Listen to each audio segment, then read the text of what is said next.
Welcome to the Blind Loyalty Challenge. I am Amanda Cromhote from Truth Loyalty and the Blind Loyalty Trust. We interview world leaders in loyalty blindly. The challenge is about creating loyalty insight spontaneously and about a lot of fun. Simultaneously, it is about raising the awareness of the Blind Loyalty Trust, and 100% of the proceeds from my book, Blind Loyalty 101 Loyalty Concepts Radically Simplified, go towards the trust. We hope you enjoy the Blind Loyalty Challenge. You all know one of the things I love the most about the Blind Loyalty Challenge, it connects us to other amazing professionals around the world. So today I'm in Cape Town and my guest is in Boston. It is Stephanie Meltzer-Paul. She is a judge also on the International Loyalty Awards, and she's the Chief Commercial Officer at Sky Zone. Jim Umberger introduced Stephanie to me. So Stephanie, welcome to the Blind Loyalty Challenge. Thank you so much, Amanda. Great to be here. Wonderful to have you. So our first question was actually posted by Ben Lipsey from Flying Blue, that's KLM and Air France's program. And his question is, how do you define your best customers and why? Yeah. So I look at best customers and every brand I've ever worked with in a few ways. One is the obvious in terms of their profitability, right? Their frequency, their spend, right? All the usual metrics that you think about as a business. But the second side of it is the advocacy, right? So are they the ones that are vocal and sort of telling others about your brand? And then I also think sometimes there's a third piece in that brands make mistakes all the time, right? You know, we try things, we try products, they don't work. Are those the type of customers that have that relationship with you, that they know that they're maybe willing to stick with you, maybe through a little bit of the dark times? So that's how I would always define a best customer, keeping in mind that, you know, your best customers are going to come in and out, especially if you are a business that is age gated, Mm, right? I work for a brand now that is true, right? No yeah. one's going to be your customer for life because it's a brand that really appeals to kids, for example. So that's how I look at Mm, it in terms of those three factors. I think, unfortunately, too many brands just look at the first one. They just look at the financial piece yeah. and aren't necessarily doing enough to understand the advocacy side of it. And I know that in terms of working at brands when you're sort of going through really tough times, right? Where maybe, you know, people's jobs have changed or their location has changed, and maybe financially they can't give you as much of the business as they would like to, but they're still real sort of lovers of the brand. And you have to sort of make sure that you're taking that into account. I love that. I've seen some incredible segmentation models that combine either an RFM model, which obviously ticks the first box, combined with NPS, which Mm. almost ticks the second box, and looking at them. So you might have your best customers, but they're actually detractors is super dangerous, or you may have average value segment customers who are promoters, and you may be missing a trick as well by not combining the two. So I love that. So it leads really nicely into my second question. Chapter 96 of Blind Loyalty talks about emotional loyalty. So I think you've led into it in a beautiful way. How do you define emotional loyalty? Yeah, I mean, I tend to be a little bit, here's my thing. I feel like our industry is really confused about what we mean by emotional loyalty. I feel like some people talk about emotional loyalty as if it's a format of a program, and I don't Yeah. believe that is true, right? I Other people sort of bring it up in terms of how you know, their customers or their members are responding to a program.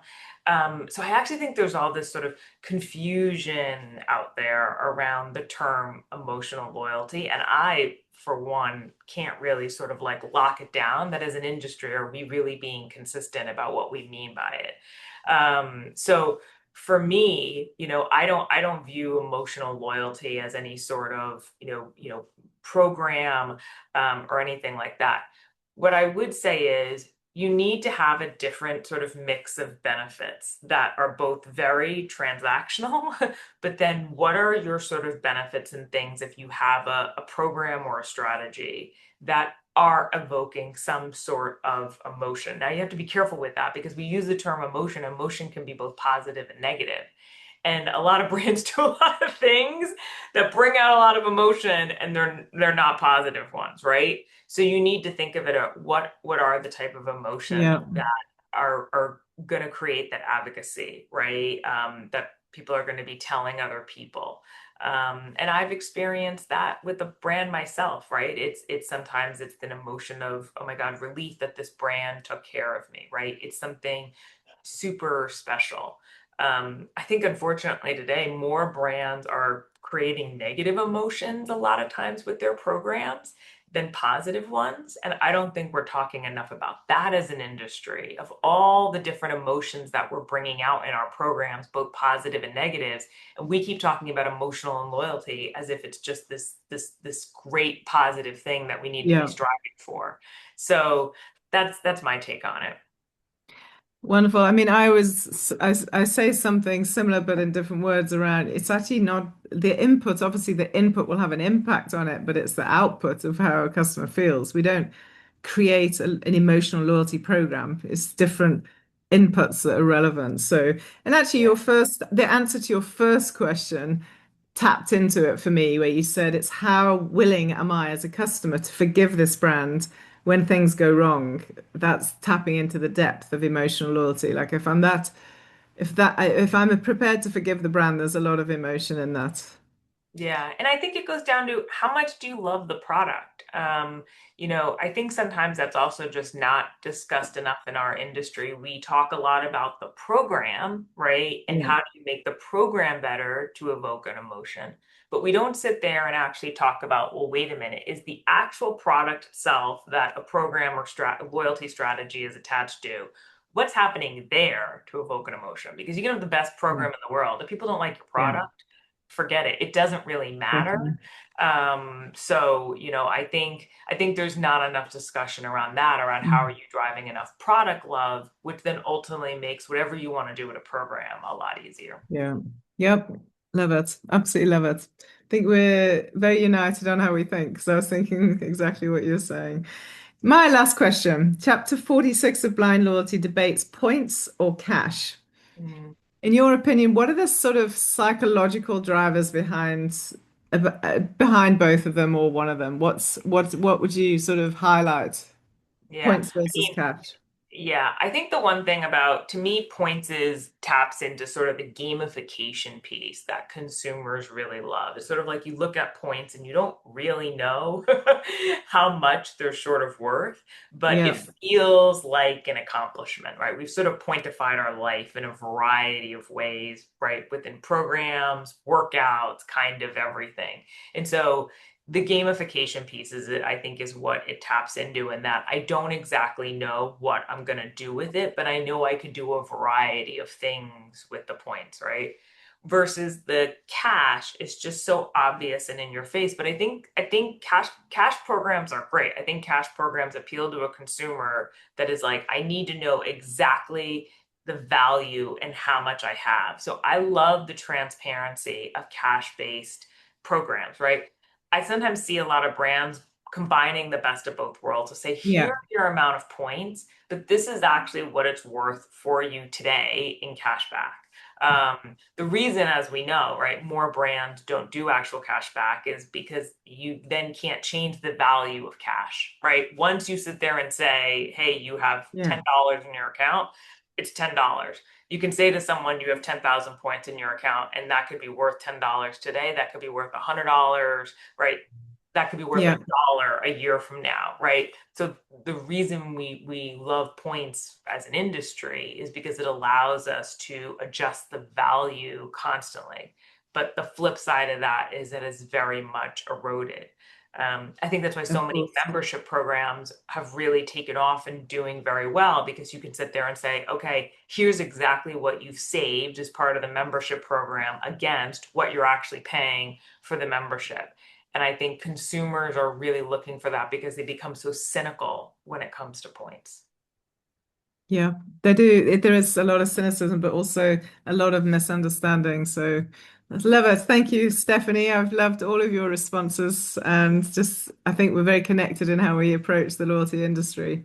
Thank What you. question would you like to ask someone else on the Blind Loyalty Challenge?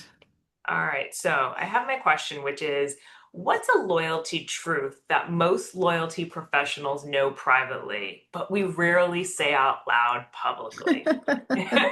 It's a little bit of maybe the inside baseball, right? The things that all of us who sort of work on loyalty programs, we know, but consumers are sort of so surprised to hear.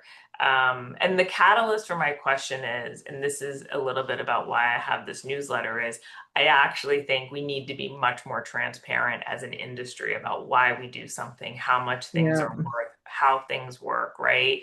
And I think the more that we do that, I think it would make our industry stronger, and I think we would deliver, much better product out to consumers. So that's really the catalyst of my question. Beautiful. I love it. And who can you tag for me to chat to Yeah, next? so I'd like to tag Kyle Clark. He is the SVP and head of loyalty services for MasterCard globally. Great, great, great. Stunning. What a wonderful connection. Thank you.